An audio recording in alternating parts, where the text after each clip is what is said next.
I just received my Nomad wireless charger for my Tesla Model 3 Performance. Now, I have seen some review videos on the Nomad wireless charger, but I'm going to cover some of the things that those videos didn't. I have some new information on a redesign that's coming to the Nomad that you'll want to know. And I'll also talk about what came with the package since Tesla released their version 9 firmware. That did change some things. Then we're going to install this in my Tesla Model 3. We're going to test to see if larger phones fit in the Nomad. I'm also going to talk about the spacers that came with the Nomad. So if you have a smaller phone, this will help put the phone in the correct position for wireless charging. I'm also going to do some tests, like seeing if the compartment door on the Tesla Model 3 closes over the Nomad with the spacers, and then we'll talk about the design of the product and my impressions. Now, I heard a rumor on the Model 3 forums about a design change coming to the Nomad. And this has to do with Tesla's version 9 software. At the time that this was built, the front USB ports in the Tesla Model 3 only put out a 0.5 amp. And so for this to enable fast wireless charging at 7.5 watts, what that meant was that they had to incorporate an internal battery to enable that 7.5 watts. With version 9, Tesla updated the front USB ports to put out 2.1 amps each. So now the Nomad doesn't need that internal battery to do that fast 7.5 watt charging anymore. So what they were telling customers is you can take delivery of your product now, or you can wait for the redesign, and that will ship out on November 30th. Here's the thing about that. They also informed me that this design change is not going to change any of the exterior dimensions. So if you're holding out for the new redesign because you think it might be thinner, it's actually going to be the same thickness as the one I have here. And as far as usability, they're both going to put out the 7.5 watt fast wireless charging for your phone. So on the surface, this really isn't going to look any different. The other one may be a little lighter, and I guess it remains to be seen if they truly perform exactly the same as each other. But it sounds like whether you get a Nomad wireless charger now or you hold out for the updated version, they're both going to be relatively the same. So let's talk about what came with the package. The first thing is you get a welcome card, and in this welcome card are some Nomad stickers, which is always nice. But the interesting part is I got a letter and a $5 bill. So Tesla released version 9 software for the Model 3. And what this means is you can now use the front camera of the car as a dash cam for your Model 3. To do that, you have to take a USB stick and you have to use one of the front USB ports for that. Since the Nomad relies on both USB ports, what they're doing is including $5 so you can go on Amazon or Alibaba and actually buy a splitter. They recommend a splitter here. I have one of those splitters on the way, and I'll have a link to that splitter in the description of this video if you'd like to use what Nomad recommends. Now let's take a look inside the box. So here's your wireless charger, and you can see your two charging cables here. And these are the spacers for the wireless charger. So if you have a smaller phone, that means it may sit lower on the charger and it may not make good contact with the wireless charging portion of that charger. So with these spacers, you just slip them on like that, and what that does is it's going to push your phone up just enough so that it can make better contact with the wireless charging portion. Now these do raise the lip even more, so one of the tests I'm going to do when I install this in my Model 3 is I'm going to see if the compartment cover will close over this with the spacers in place. But this has a really pleasant and attractive matte finish to it. It's a little bit of a rubbery feel, so I have lots of confidence that's actually going to keep my phone in place. This is an iPhone XS Max, and this is an iPhone 8 Plus, which I'm using to record myself right now.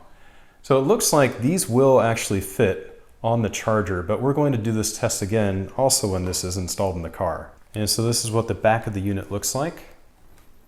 Your two charging cables there. And this is about how thick the unit is. For reference, this is my iPhone XS Max with the Apple phone case. So it's actually comparatively about the same thickness. It's a little bit thicker, but for having a 6,000 milliamp hour battery tucked in there, that's actually pretty impressive. Okay, so the first thing we need to do is open this up, and we're going to remove the old charging cables. I'm going to unplug this, and I also have the USB stick in here. That's for my dash cam. And so I slide this off. I'm going to take the cables out. In this case, I only have one cable. Pop that out of there. We'll take this out. We will not need this cover. Fish the cables or cable through there. All right, so now I'm going to install my splitter. This is the splitter that was recommended by Nomad. So I'm going to plug that into here. Wow, got that on the first shot with the USB. Those are notorious for always getting them the wrong way. So I got my splitter in on my right-hand side front port. I'm going to set this down. I'm going to grab the Nomad, and I want to fish each of these wires through the holes. So left wire through the left hole, right wire through the right hole. Now when I set this down, I want to make sure the wires don't get between the plate. So what I have to do is lift this up some, pull the wires through. Otherwise it's not going to go all the way through. I set this down there, and it kind of sticks in there because of the matte finish to it. One thing is you can't lift this up as high as you could without the Nomad in there prior to that. So you can only raise it about this much before you start to get some resistance. So I'm going to take my plate, slide this in. Now that my plate is in there, it feels like this is in there really solid. So what a lot of people didn't like about the Jetta wireless pad is you could grab it and you could like just kind of shake it side to side and it would clunk around. This Nomad, let me push this in a little bit there. That's in there pretty solid. That is in there really solid, and I like that. So I'm going to lift this up, and let's go ahead and plug it in. I apologize, this may not be able to be visible on the camera because I can't lift it up high enough. But I'm just plugging the Nomad cords into these USB cords. I'm going to plug the right-hand side one into my right-hand side splitter. The cables on the Nomad are a little short, so that makes this a little tricky, but not impossible. There, it's plugged in, so you saw the two lights. All right, so I'm going to take my iPhone XS Max and throw it on there. And there is plenty of room there. It looks really nice too. So I can actually slide this around a little bit. So the XS Max in there fits perfectly. I'm going to close this all the way. There you go. That is pretty nice. Now, what if I take a spacer and I put it in here? If I put a spacer on here, that raises this lip up some. Is it going to shut all the way? Let's put both spacers on there and find out. So if you have to use the spacers, still shuts. No problems at all, and I can still even press it down to open, so it doesn't obstruct that at all.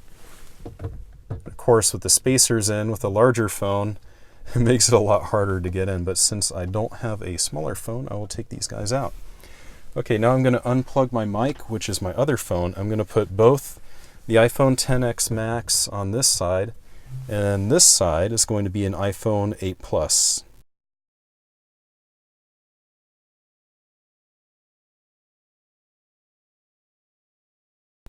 Now there is one slight issue. My iPhone 8 Plus has a pretty thick case on it. When I put the 8 Plus in here and I shut this, it catches the top of the case just a little bit. So you can see it's catching right there, so it doesn't go up on its own. Without a little bit of assistance, that is. So if you have a large case and a very large phone, that's something to bear in mind.